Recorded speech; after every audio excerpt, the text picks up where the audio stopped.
Tudo da Canção Nova em um só lugar. Canção Nova Play. Olá, boa tarde. Estamos começando mais um programa Trocando Ideias, ao vivo, direto de Cachoeira Paulista. Hoje é terça-feira. Então, o programa está acontecendo ao vivo, mas você também pode estar nos assistindo nas nossas reprises. E hoje, com um grande diferencial. Hoje é o nosso primeiro programa em HD. Aqui o Trocando Ideias hoje já passa a ser transmitido, capturado aqui, vamos dizer, em HD. Qual é a diferença? Qualidade da imagem. O equipamento hoje é de ponta e a qualidade da imagem, você que já está vendo aí as outras TVs, sem aquela faixinha do lado, hoje o Trocando Ideias começa assim também, porque graças a Deus, em primeiro lugar, mas a você sócio, nós já estamos transmitindo em HD aqui a partir de Cachoeira Paulista alguns programas. Precisamos crescer? Precisamos sempre. Graças a Deus, porque as coisas de Deus elas não podem ficar para trás. Para Deus a gente tem que dar o melhor. Concorda comigo?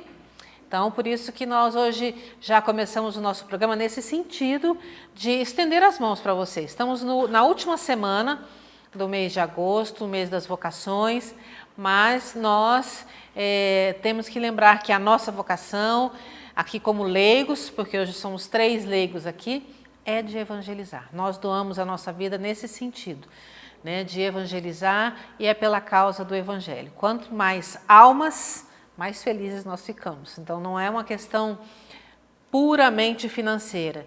Nós queremos cada vez mais melhorar para chegar mais longe e atingir mais pessoas. Tá certo? Então fica aí o nosso desafio, o nosso apelo para o dia de hoje, um a mais.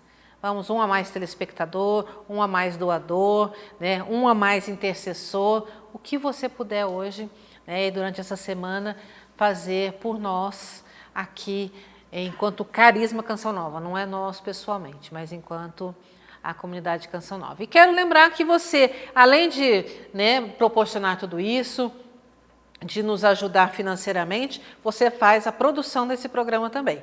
Ele só acontece com a sua participação. Você nos dá a pauta, as perguntas, as dúvidas, os questionamentos que você tem, mande para nós.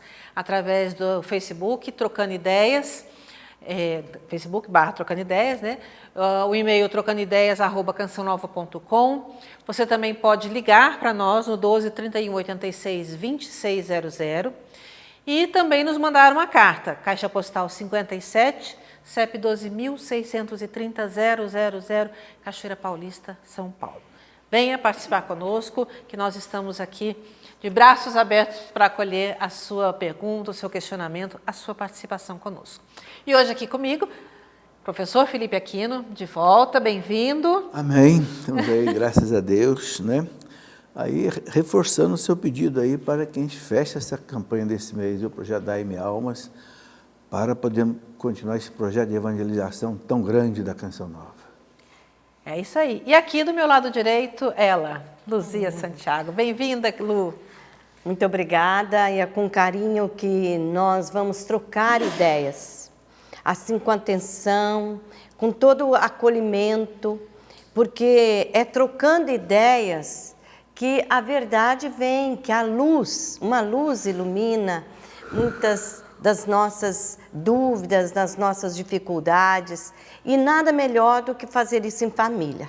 Com certeza. Nós estamos em família e gostei desse apelo que a Carla fez, do professor Felipe, e agora eu digo como família Canção Nova. Se nós estamos aqui agora e vamos trocar ideias, e depois teremos uma reapresentação deste momento pela madrugada, graças aos nossos sócios evangelizadores. Em primeiro lugar, quero agradecer. O nosso Deus lhe pague. E como diz o mineiro, eu sou uma boa mineira, assim, mas também muito paulista e com muito orgulho de ser brasileira, eu digo a você, desculpe-nos qualquer coisa, mas Deus lhe pague por sua fidelidade. Você no anonimato, você sócio evangelizador, você sócio evangelizador porta a porta, nosso arrecadador, você lá dos inícios da Canção Nova, ou agora começando conosco, Deus lhe pague. E volto a dizer, como eles, nós estendemos as mãos, porque graças a você, este programa pode acontecer. E olha, nós precisamos da sua oração. Reze pela Canção Nova. Reze pelos desígnios de Deus para nós. E precisamos da sua ajuda concreta. O Eto tem algo que ele me disse que aprendeu no cursilho. E talvez o professor Felipe saiba até mais do que eu como se dá isso. Porque o senhor também foi cursilista, né? Você também foi cursilista. O Eto dizia assim que ele aprendeu no cursilho, que uma das palestras que tinha no cursilho, até uma das bem fortes, dizia que se vê a conversão do cristão quando no bolso. Tem uma historinha até que ele conta, né? Que a fé, ela vem, ela entra pelos ouvidos, mas o palestrista do cursilho dizia que só se vê a conversão do homem, especialmente, quando ele põe a mão no bolso e ele, então, ajuda. Então, eu fiz essa brincadeira aqui para dizer, nós precisamos que você assista a Canção Nova, que você divulgue a Canção Nova, que você tenha a Canção Nova no coração, que você ore pela Canção Nova, mas também que seja assíduo na colaboração. Nós vivemos uma crise nacional, financeira, milhões de desempregados, mas o pouco com Deus é muito. E eu estou agradecendo o seu pouco, o que você vai poder fazer por nós, já hoje e nessa semana para o projeto da M Almas. Então tá aí já o nosso muito obrigado e nós vamos aqui trabalhando, né, para levarmos aquilo que nós sabemos fazer de melhor na vida, que é a evangelização, né? Se não fazemos bem, né, mas pelo menos nos esforçamos bastante, viu? Então, vamos lá. Professora, a pergunta aqui é da Giovana. Ela diz assim, boa tarde, minha filha batizou e o padre pulou algumas partes, como a renúncia. Gostaria de saber se o batismo está incompleto e se precisa fazer com outro padre as partes que foram cortadas. Eu creio que não precisa. Eu creio porque eu nunca vi um caso desse, sinceramente, entendeu? Porque o rito do batismo é um rito completo, que deve ser feito, né, com todas as partes. Agora, se foi feito o batismo, derramado água na cabeça da criança e pronunciado as palavras, eu te batizo em nome do Pai, do Filho e do Espírito Santo, a criança está batizada. Então, eu penso que não convém fazer mais nada. Está batizada, pertence ao corpo de Cristo, está na igreja plenamente, né? Aí, alguma responsabilidade fica por conta do padre. Eu acho que a criança e os pais acho que não devem fazer mais nada.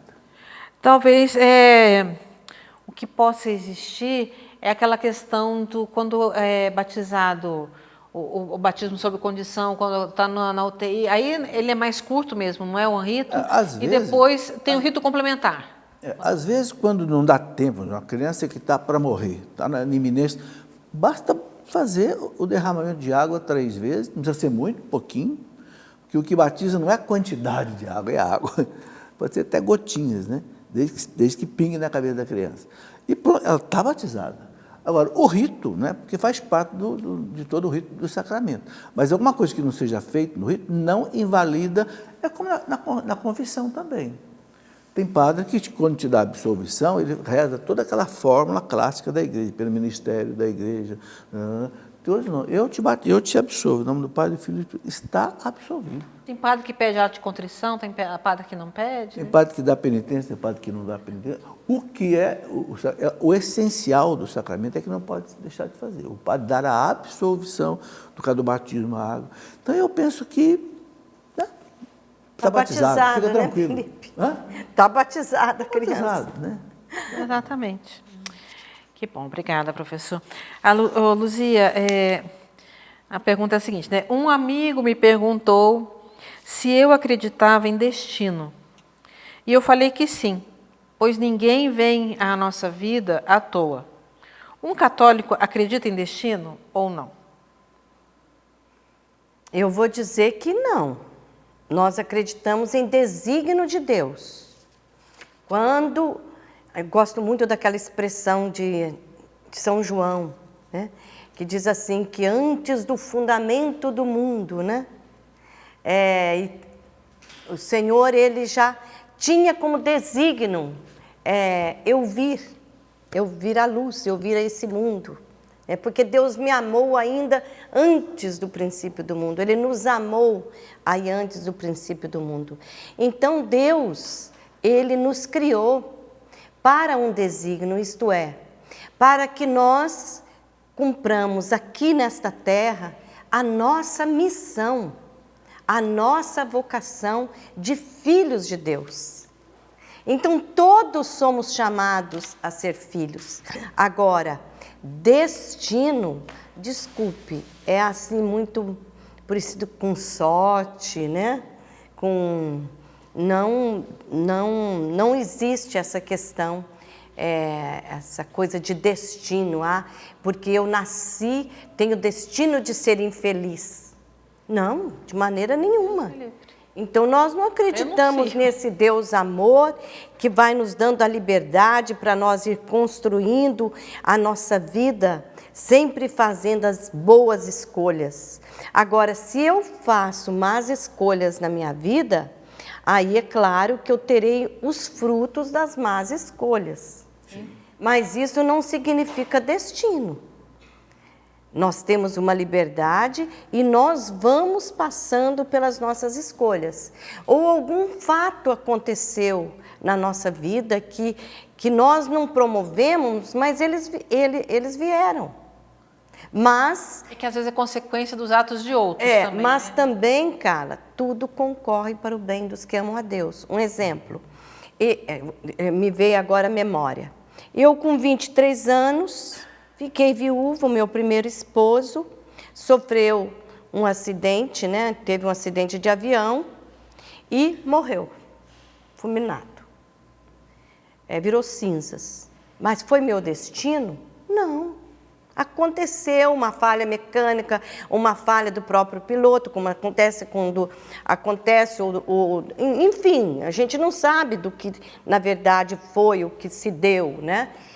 Tem muitas teorias, mas veja a beleza, hoje eu entendo, a beleza da obra de Deus, a partir, entre aspas, de uma desgraça, porque na época eu uma coitadinha, como pode uma desgraça? E eu pensava, eu sou mesmo uma desgraçada. Eu cheguei a pensar isso, porém, eu tive a graça em seguida, logo em seguida, de conhecer o amor de Deus por mim. Essa foi a minha primeira conversão, eu aos pouquinhos fui sendo curada, fui deixando o amor de Deus invadir a minha vida, fui me tornando uma evangelizadora, eu sou uma assistente social, eu amo os mais carentes, aqueles que não têm com quem contar, e faço serviço social na minha vida, eu creio, às 24 horas, mas eu podia dizer naquela época que era um destino de eu ser infeliz. Era um destino do que ocorreu? Não, como eu disse, é uma falha mecânica ou pode acontecer alguma coisa humana ali na hora, mas não houve um destino que a Luzia casou e a Luzia ia morrer, perder aquele primeiro marido naquela situação, naquele dia, e por isso esse é o destino.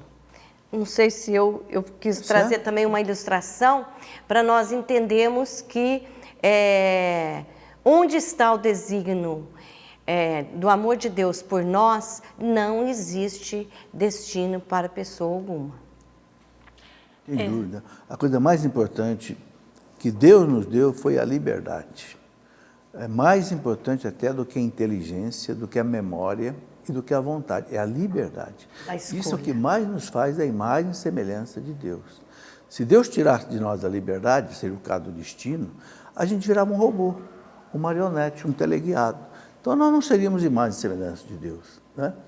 Agora, Deus, como Ele criou esse mundo em cima de leis físicas, químicas, matemáticas, etc., esse mundo, né? Aquele salmo que eu acho tão bonito, o Salmo 103, diz: os céus pertencem ao Senhor, mas a terra Ele concedeu aos filhos de Adão.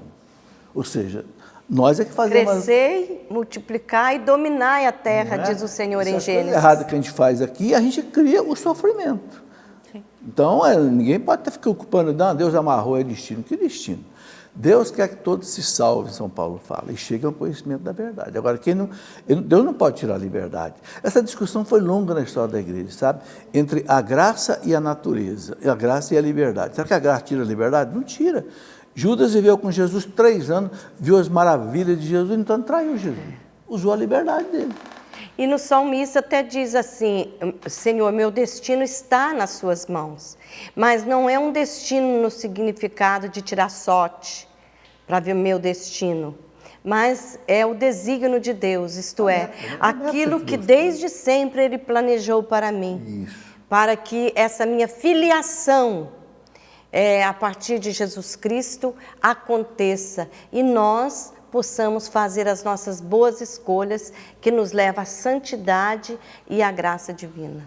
De uma vida feliz. Se existisse destino, não adiantava de pregar. Você já era a teoria lá, infelizmente. Dos perdidos e dos do Calvino, salvos. a predestinação. Calvino dizia, não, você já nasceu condenado para o inferno, você já nasceu definido para o céu. Então não adianta pregar. De jeito nenhum, pelo amor de Deus. Né? A pregação exatamente não é para impor nada, mas é para propor um caminho de salvação. E a liberdade é que vai decidir. O que conta também com a nossa participação, né? Claro. Que sempre é essa... Senão a gente se anula diante de Deus. Exatamente. Que bom. Obrigada, Lu, professor. Professora Neia, de Teodoro Sampaio, ela pergunta assim, eu queria saber se o purgatório existe mesmo. E onde possamos saber mais sobre ele na Bíblia? Olha, não tem dúvida que o purgatório existe. Né? Na segunda carta de Macabeus, segundo livro de Macabeus, né, capítulo 12, é bem claro. Olha, já no Antigo Testamento, hein?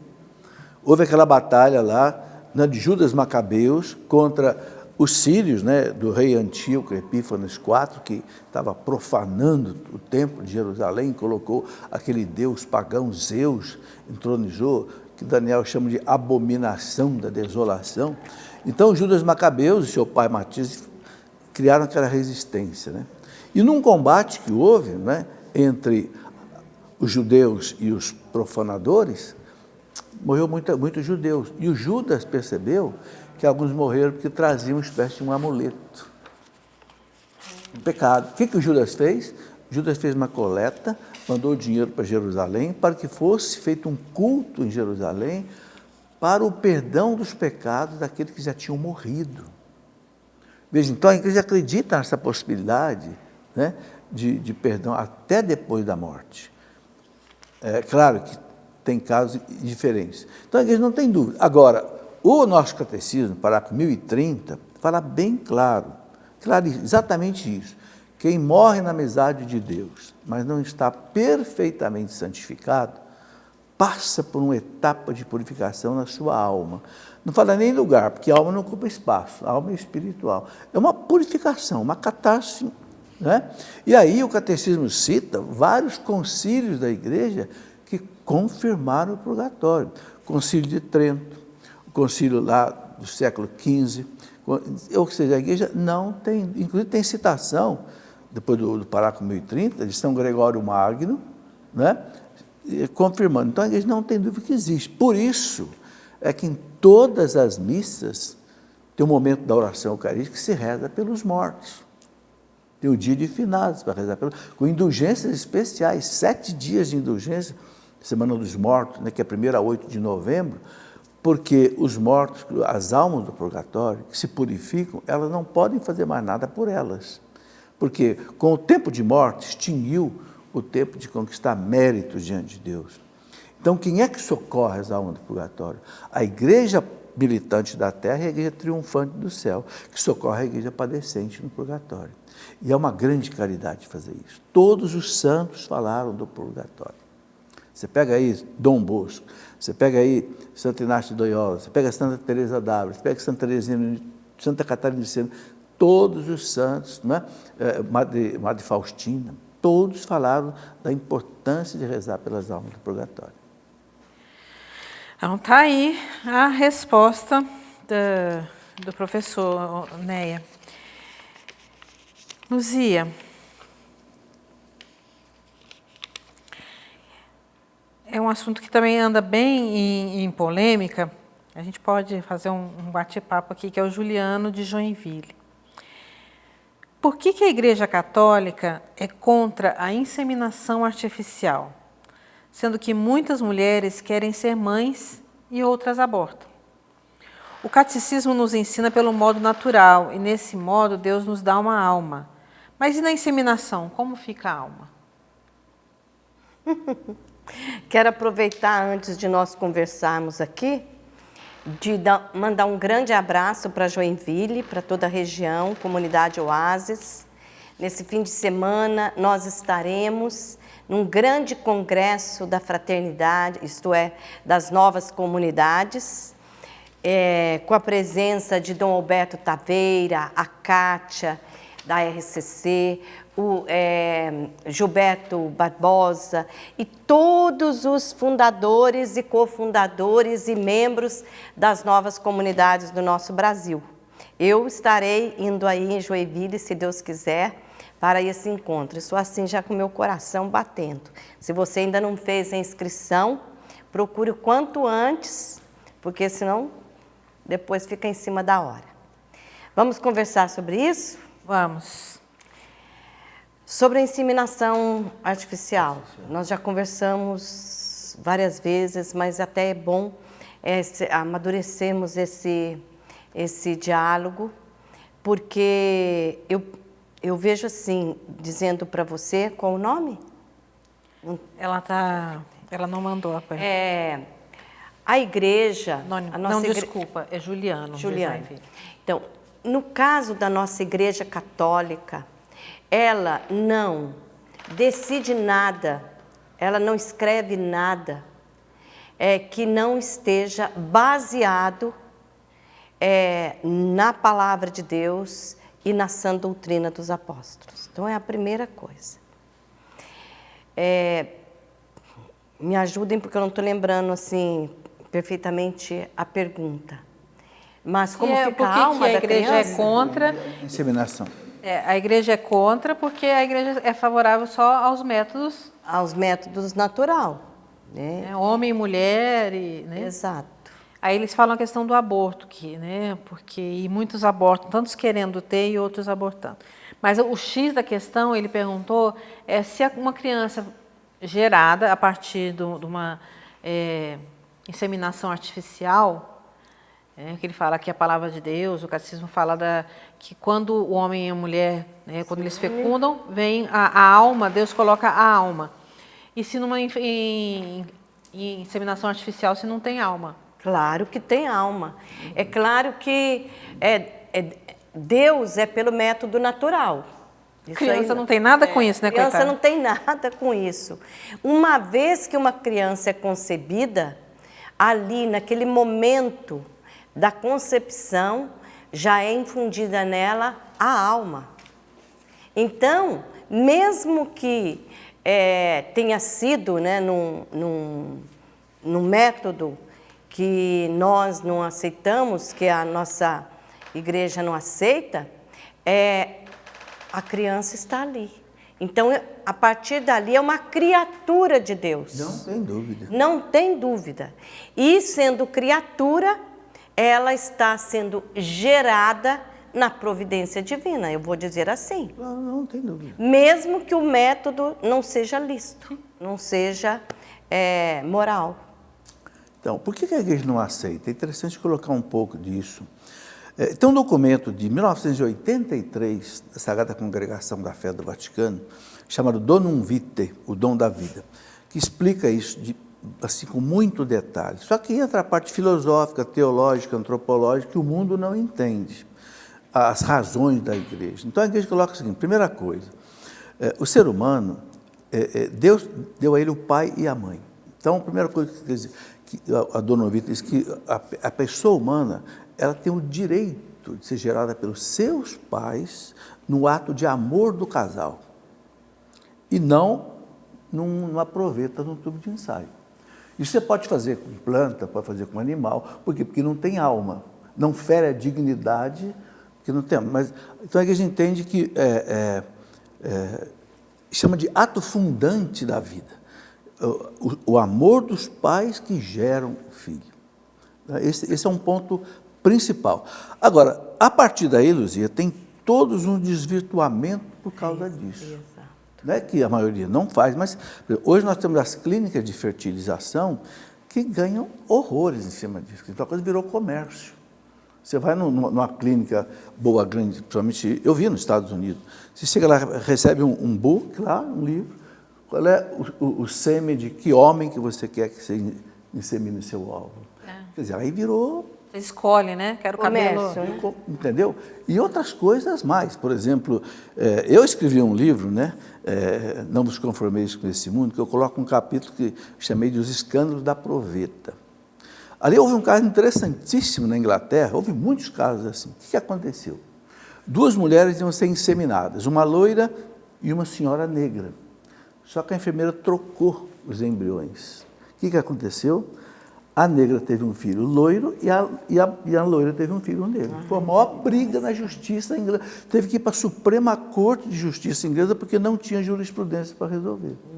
E muitos casos desses acontecem. Então, não é por isso, mas não é mais importante, o que a igreja coloca é o seguinte: a criança tem o direito de ser gerada pelos seus pais, não na mão de um pesquisador, de um médico, de um bioquímico, de um farmacêutico. É isso que está no catecismo da igreja, bem claro no catecismo da igreja. Entendeu? Agora, é importante ressaltar o que a Luzia colocou: a criança não tem nada a ver com o peixe, vamos dizer assim. A criança é um filho de Deus, amada por Deus, não tem restrição nenhuma aos direitos e à beleza da criança. Um corpo e alma, né? Independente da maneira como ela foi gerada, ela é gerada inteira, né? Com corpo e alma. E uma das coisas também que a gente vê nessa questão da inseminação é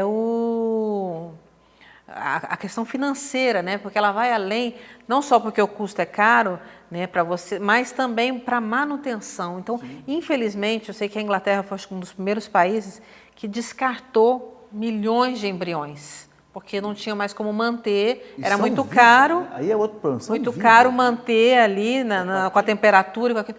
Aí, não, então daqui de tal ano para trás, vamos descartar. E outro problema muito sério, genocídio, né, praticamente. É a redução embrionária, que é aborto. O que é a redução embrionária? Normalmente, quando se faz a inseminação, não se coloca um óvulo só, um embrião só, se coloca vários, porque nem todos vingam. Mas quando vingam muitos, isso eu vi, uma doutora me mostrou lá em São Paulo, na universidade. Quando vingam muitos embriões, não tem condição da mãe gestar todo, alguns são mortos no ventre da mãe com uma agulha. Isso eu vi filme, chama-se redução embrionária. Ora, embriões são, para nós católicos, são vidas humanas com uma alma imortal. Quer dizer, então isso, às vezes, em alguns casos, é usado também em inseminação. Então, é uma série de problemas que a igreja, por causa disso, não recomenda. E a igreja coloca o seguinte, sabe?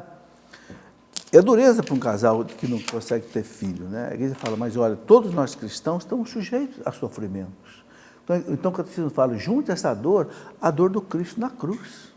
E você pode fazer muitas outras coisas. Você pode, adotar criança, você pode ajudar crianças, mesmo que não sejam adotadas. O que a igreja recomenda. E eu confesso assim, né, como chama a moça? É um rapaz, Juliano. O Juliano. Eu confesso, Juliano, que sobre esse assunto eu prefiro ouvir. Por isso eu falei o básico, né, que a criança, seja qual for a forma, se é in vitro, né? Sem dúvida. Ela será uma criatura divina, amada por Deus, mas nesses assuntos eu prefiro ouvir, como eu ouvi o professor Felipe, como ouvi a Carla, como ler, como estudar, porque é um assunto muito complexo. Muito complexo. Até muitas pessoas que já fizeram, que já praticaram, né? Às vezes nem sabia, né, Luzia? Que não podia. Não, e até sabendo, sabe, professor Felipe, às vezes fica naquele desespero de querer ter um filho, e aquela ansiedade, aquela depressão, e os médicos motivam, né? E a coisa acontece, mas a criança veio, embora que nós, da igreja, católica, que eu falo da Igreja Católica, porque eu pertenço a ela, não temos como algo lícito, não é? Mas se ocorreu, essas crianças são amadas por Deus como todos nós, porque Deus não rejeita nenhum filho e o amor dele é tão grande que abraça todas as criaturas. Então vamos estudar sobre isso, conversar sobre isso, mas nunca condenar. Exatamente. É isso que a gente precisa levar sempre em consideração. A igreja é contra o pecado, sempre, né? Sobre aquilo que é errado, aquilo que não... mas nunca contra o pecador e contra as pessoas. Pelo contrário, é sempre aberta, né? Acolhendo todas as pessoas com todos os seus pecados, né? Mas que aí, na misericórdia de Deus, eles ficam depositados. Aproveitando esse assunto, a gente fala assim dessa questão do sofrimento, de não poder gerar filhos, né, ou tantos outros. Eu quero apresentar para vocês hoje o livro do padre Wagner Bahia. Olha aqui, ó, Derrubando Muralhas e Construindo Pontes. Que ele fala exatamente disso, das coisas difíceis, daquilo que a gente teve de dificuldade, de aproveitar isso, né, e dar um salto. Né, construir pontes com aquilo que foi negativo. Estou lendo esse livro. Está lendo, Luzia? Então você está melhor do que eu para você falar dele. E está aí essa nossa indicação no dia de hoje para que a gente possa construir realmente, não ficar só remoendo, só derrubando as muralhas e ficar nos cacos ali, mas aproveitar aquilo para a gente construir pontes. Então está aí, você pode adquirir o livro através da nossa loja virtual, né, na cançãonova.com, loja.cançãonova.com, ou também pelo telefone no 12 31 86 26 00. É um livro fino, né, nem por isso com conteúdo fraco. Né, a gente fala, isso não importa, né, mas é que ele é de fácil leitura e para que a gente possa melhorar um pouco mais aí. E é bem na linha do padre Wagner, que ele trabalha muito com a cura interior, né, e libertação. Eu recebi, né, do Davi, Departamento de Audiovisuais, e já logo me interessei, porque eu conheço o padre Wagner Bahia, e ele é uma pessoa muito séria no que ele faz, tem um ministério fortíssimo, e eu peguei o livro e já fui para o meu quarto, já estou no 2º capítulo desse livro. E uma das coisas muito bacanas que ele conta é uma pequena história que ele viveu, que ele ia atravessar um rio. E estava de carro, veio uma forte, uma chuva torrencial, alagou o rio, e ele ficou ali sem saber se ele ia passar ou não, porque estava tudo muito alagado. E ele disse que fez uma pequena oração, né, que ele costuma fazer em todas as coisas, e naquela hora ele ficou olhando, meu Deus, e agora? Eu fico aqui, eu corro o risco de ser levado, porque era aquela, né, correnteza, ou eu fico aqui, me alago todo no meu carro, ou eu atravesso. Nisso apareceu uma pessoa e atravessou com a água nas canelas. Aí diz que ele falou, nossa, dá para mim atravessar. Achei tão lindo esse fato, né, que ele conta como foi. E ali, então, Deus falou para ele assim, tá vendo? Ou você ficava à margem, com seus medos complexos e fantasias ruins, ou você enfrenta. E eu mostrei para você que é possível atravessar com aquele homem que estava, dá até assim, emoção de contar. Então eu me interessei por aquela historinha e comecei a ler o livro, e como está sendo fantástico para mim. É um livro de cabeceira e um livro de cura interior e libertação, que vai nos livrar de muitos fantasmas que nós criamos, muralhas internas, né? desde a nossa infância, e nos leva à libertação. Que bom. Então tá aí, né? A dica de hoje, derrubando muralhas, construindo pontes. Vale a pena você adquirir. Professor, eu tenho uma pergunta aqui. Ela pediu para não ser identificada. Ela disse assim: O padre da minha paróquia disse que Maria não casou com José. Ela foi coabitar com ele. Ele disse que em nenhum lugar está escrito que houve casamento entre eles. E que hoje em dia nós recriminamos as pessoas que vão morar juntos, se eles nem se casaram. Isso é verdade? Bom, a igreja ensina que eles são esposo e esposa. A gente não conhece esposo e esposa que não sejam casados. É claro que foi um casamento diferente. Por que foi um casamento diferente? Não que não houve um casamento. Santo Agostinho fala assim, tudo que envolveu Jesus é diferente. Porque para aquele que é extraordinário, todas as coisas são excepcionais, diz Santo Agostinho. Tudo em Jesus foi diferente. Ele foi concebido de maneira diferente por obra do Espírito Santo. Ele nasceu de modo diferente, a mãe continuou virgem antes, durante e depois do parto. Tudo em Jesus, porque ele não era um simples homem, era um homem que era Deus. Né? Não estava nos planos de Maria se casar. Isso os santos doutores dizem, ela com 3 anos foi consagrada ao Templo de Jerusalém, tem até uma festa litúrgica da igreja, da consagração de Nossa Senhora ao Templo, se não me engano, 31 de novembro. Mas Deus precisou dessa mulher para ser mãe do Redentor, porque era a mulher mais preparada, mais humilde que existia. Então, casou com José. Quem faz o casamento não é o padre. Quem faz o casamento são os noivos. É o único sacramento que não é o ministro que celebra, são os celebrantes. Eu te recebo com minha mulher, você está casado. O padre ele é testemunha de Deus. Ele né? Mas é diferente dos outros sacramentos que tem que ter a atuação do ministro. Então, quer dizer, não se pode dizer que não houve casamento entre Maria e José, porque não houve uma celebração. Se os dois se aceitaram em Deus como marido e mulher, dentro de toda aquela graça dos dois, a igreja chama de esposo e esposa.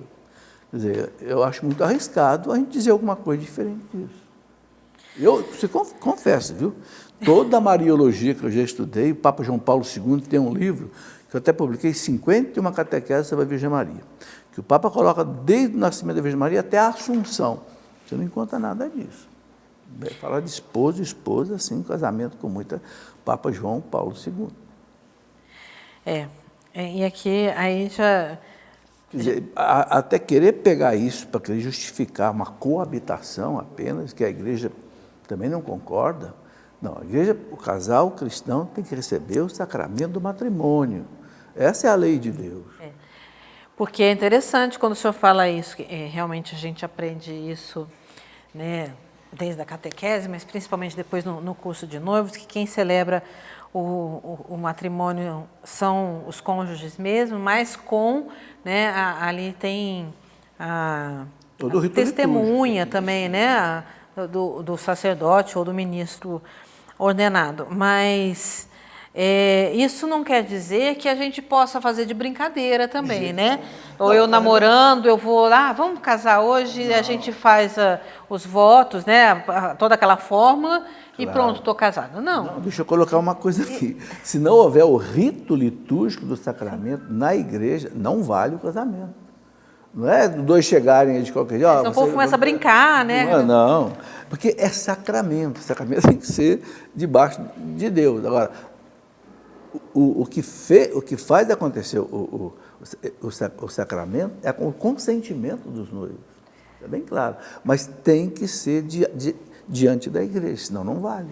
E Felipe, Carla, conversando aqui nesse Trocando Ideias, eu estou pensando assim, me veio na lembrança o diálogo do anjo com José, né? No sonho de José. Não tenha medo de receber Maria como tua esposa. Pronto, Luísa, está ali. Matou a charada. Não tenha medo. E José, naquele momento, ao acordar, aí que eu sou fã de São José, tem até aquela música, sou fã de São José, acho que é do Laércio, né? Naquele mesmo instante, o José foi e a tomou como sua esposa. Exatamente. Então, está na palavra de Deus. Agora, também, nós podemos interpretar como nós queremos. Claro. Né? É diferente interpretar segundo a Sagrada Escritura, segundo aquilo que está escrito nos Evangelhos. Então, para mim não tem nenhuma dúvida, para mim eu creio na palavra do Senhor, está ali nos Evangelhos, né, que José escolheu Maria como esposa e eles eram realmente unidos no matrimônio. E até digo assim, hoje, aí você pode me ajudar melhor, Felipe, porque você tem mais embasamento. Hoje,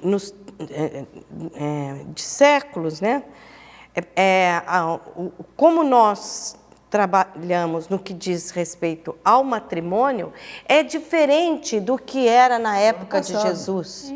Né, no passado, no rito judaico, tudo aquilo que acontecia como uma menina, como você falou, que ela já era preparada, né? Embora que ela quisesse, no coração, ser esposa de Deus, né? Ser consagrada, viver no templo, né? Mas ela era prometida a José. Então, não dá mais para a gente pensar assim numa promessa. Por exemplo, a Carla prometer a Rebeca para um rapaz. É outro contexto. Também a gente tem que pensar nisso, né? Em todo o contexto daquela época e o contexto de hoje, do como que nós vamos vendo os fatos e as coisas e vamos interpretando da nossa maneira, né? Ou do como nos dizem, né? Outra coisa, Luzia, que eu acrescento aí. São Lucas fala claro, ela estava prometida a José como noiva. Em então, casamento eles já estavam preparados para celebrar um matrimônio, o casamento. Agora, não é porque os evangelhos não narraram a celebração que ela não houve. Porque a Bíblia, os evangelhos narraram o essencial sobre a vida de Jesus. Os evangelhos não foram feitos para falar de Maria, nem de José, nem de anjo, Jesus. O que é essencial entra. Quer dizer, quem garante que não houve a celebração ali em Nazaré de um casamento formal, uma cerimônia litúrgica? Não é porque não está escrito que não é porque não está escrito. São João fala, se fosse escrever, finalzinho do Evangelho de São João, se fosse escrever tudo que Jesus fez e disse, o mundo inteiro seria pequeno para conter todos os livros. Quer dizer, muita coisa não foi escrita. E a gente precisa sempre lembrar que a nossa fé, ela não precisa estar sempre com algo concreto para a gente, né, ter a fé, para a gente acreditar. A gente tem que ver tudo isso, todo o contexto e toda... são coisas que às vezes são tão pequenas para a gente, né, ficar se apegando e mais, né, e deixar na dúvida mais, e aquilo que o senhor falou também para justificar as coabitações, né? Então isso não... forçar uma interpretação bíblica para justificar um erro, né? Sim. Então, obrigada aos dois. Luzia, aqui o José do Espírito Santo, ele pergunta assim, falando em tradição, hein? Para a gente lembrar tudo isso.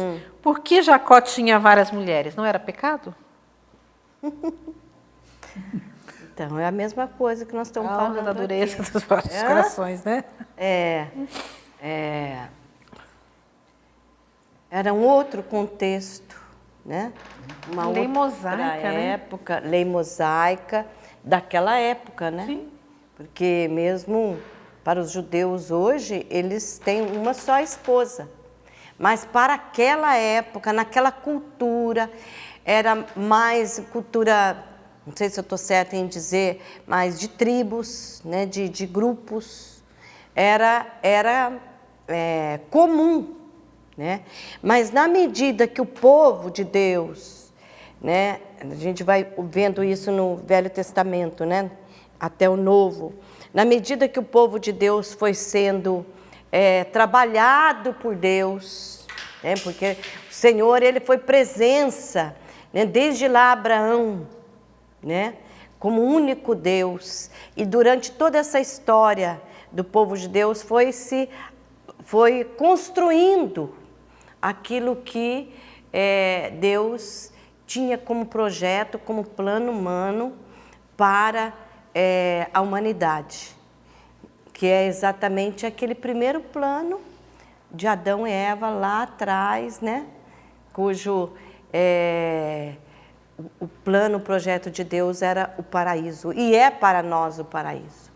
Então, foi toda uma caminhada do povo, que naquela época não havia essa purificação, não, essa purificação. Que foi o Cristo que trouxe, né? Exatamente. Essa moral, né? É muito importante entender isso. Os teólogos ensinam, o povo de Deus, ele foi sendo amadurecido na moral, assim como uma criança. Você educa uma criança devagar até chegar na idade adulta, na idade adulta ela vai entender o que pode e o que não pode direitinho. Então, o Papa Bento chama de os limites da cultura. Né? Por que Abraão pegou, né? Ele não conseguia ter filho com Sara, que Sara era estéril. Então, Sara pegou a escrava dela, entregou para Abraão não ter um filho. Por quê? Porque um homem que não tivesse um filho era considerado uma desgraça muito grande. Né? Toda uma cultura, né? Aí nasceu o Ismael, dali saiu o povo árabe, mas depois veio o Isaac. Né? Então, isso, é o que você falou, isso era normal. E Deus respeitava. Por quê? Porque aquele povo não tinha condição de entender algo diferente. Deus entra na nossa... Olha, que nem a gente, viu? A gente faz tanta besteira que Deus tolera e vai corrigindo a gente devagar. No caminho, né? Devagar. Até que chega um ponto que parece que a luz dele aumenta, a gente entende melhor. Assim o povo judeu também foi. Isso é uma razão por quê que a igreja não destaca tanto os santos do Antigo Testamento. Abraão é considerado santo, Davi é considerado santo, os profetas. Mas por que a igreja não expõe eles assim? Porque o santo, ele é modelo de vida. E a moral deles não é uma moral que hoje serve mais para nós. Sim. Então, porque foi se crescendo, exatamente, né? Deus foi educando o seu povo. Porque a santidade também é você julgado na moral do seu tempo. Deixa eu dar uma pitada aqui para ver se dá uma esquentada nesse negócio. Trocando ideias. Também não faz parte do projeto da criação de Deus, porque quando Deus lá no Gênesis fala, então o homem deixará seu pai e sua mãe e se unirá à sua mulher, ele não fala as suas mulheres. É uma, né? A sua mulher. Então, a monogamia é e depois na primeira Deus, página da Bíblia. então, e depois eu acho que Deus permitiu no Antigo Testamento, pode-se dizer isso, por causa da cultura, daquilo que eles foram desenvolver, mas depois foi voltando à originalidade quando Jesus ainda veio e falou assim, Cara, é por causa da natureza. Perguntaram para Jesus, é lícito o divórcio? Sim. Moisés autorizava. O que Jesus disse? Por causa do pecado. A dureza dos corações. Então, mas no princípio não era assim. Então, não é? Então volta à originalidade. Entrou na história da humanidade, desde Adão, é que gerou toda essa desordem. Que aí Deus, pedagogicamente, vai corrigindo. Porque você não consegue corrigir uma pessoa do dia para a noite. Não adianta. Nem a gente mesmo. Tem que ser devagar. Não, como nós somos de ouro, tem que ser forjado mesmo, né? A gente precisa sofrer, dar uma esquentadinha. Até que chegou Jesus, no Sermão da Montanha, e Jesus aí põe tudo no lugar. Vocês ouviram assim, mas eu vos digo. Agora está Deus aqui falando. Né? Aí ele coloca a moral absoluta que a igreja vive. Agora é diferente disso, tá? É a última pergunta, eu sei que a gente está com o tempo aqui meio apertado, mas para a gente tentar então, também entender um pouco de tudo isso e o que pode ser atualizado e o que não, né? Quando a gente fala que no princípio não era assim, mas Jesus veio e transformou, que não é o caso hoje, que nós vamos chegar e vamos mudar a igreja porque a gente está querendo adaptar. A pergunta assim, o pároco da minha igreja disse que se o casal de segunda união vive bem, participa da igreja, pode sim comungar. E aí, o que a gente acha disso? João Paulo II disse que não pode. Está lá na Familiares Consórcios que não pode. Essa é a regra. Né?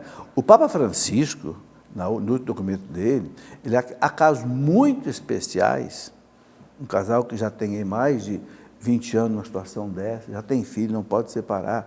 E houve, lá, quando a coisa aconteceu, não tinha nenhuma formação, o Papa Francisco acha que o sacerdote pode até chegar numa situação, numa conclusão de que não tem havido pecado. Ele não fala que pode comungar, tem havido pecado. Aí, se não houve pecado, entende-se que pode haver comunhão, mas é um caso muito especial. Que não dá para generalizar. Não. Não é regra, não é, ela é uma exceção, a regra né? não é essa. Existem exceções, mas não E pode outra coisa, se... não é o casal que decide se pode ou não comungar, é o sacerdote. E que se...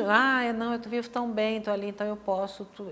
Porque hoje também tem essa coisa do muito tudo eu posso, porque Deus é misericórdia. Deus é misericórdia, mas não dá pra gente abusar dele não, viu, gente? Então é igual pai e mãe, né? Pai e mãe é bonzinho, mas né, não pisa na bola não. Nosso tempo terminou, né, aqui do nosso programa, infelizmente, porque, né, o assunto quando é bom a gente vai multiplicando aí. Mas eu quero agradecer a todos vocês que participaram conosco, mandando as suas perguntas. E é isso mesmo, durante a semana você pode ir enviando as suas perguntas, que à medida do possível a gente vai respondendo aqui nos programas. E mais uma vez, encerrando, lembrando a você, estamos na última semana do mês e nós precisamos da sua ajuda para que a evangelização chegue mais longe. Então, veja o que você pode fazer de algo a mais, ou a mais, ou a mais, ou a mais, né? Porque às vezes a gente precisa criar aí uma reação em cadeia, tá bom? Mas Deus abençoe vocês, contamos com vocês em todos os aspectos aqui da nossa vida, seja ele o espiritual, seja o financeiro, né? Aquilo que você puder colaborar conosco. Obrigada, professora, obrigada, Luzia, e a gente se vê durante a programação da Canção Nova.